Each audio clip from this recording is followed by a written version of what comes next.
আপনার নির্দিষ্ট পরিচয় দিয়ে টকশোতে আসেন, আপনি একদিকে বলেন আমি আইনজীবী, আমি শিক্ষক, আবার এসে আমাদের পক্ষে বলেন, আমরা কনফিউশনে পড়ে যাই। না, ব্যক্তিগত বিষয় না, আমরা কনফিউশনে পড়ে যাই।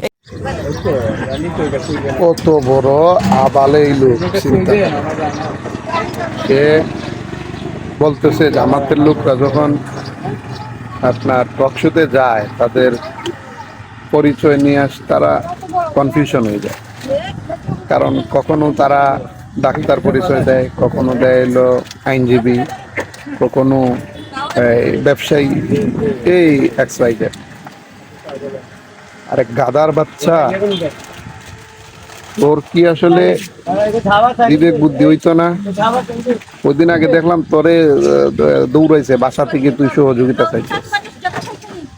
তোরে কে বাঁচাইছে আমি জানি না, তোর বাঁচানোর মতো লোক আছে এটা তো চিন্তা করতে বহুত কষ্ট হয়।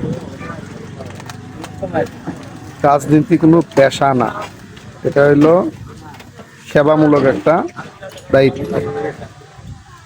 তোর পেশা কোনটা, তুই কোনটা, যে তোর ফ্যামিলি এবং তুই নিজে তোর বউ বাচ্চা চালাইবে, এইটা হইলো ডিফারেন্ট জিনিস রাজনীতির বাইরে।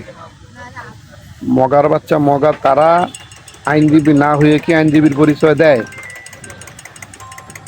তারা ডাক্তার না হয়ে কি কেউ শুনছস কোনো সময় ডাক্তারের পরিচয় দিতে?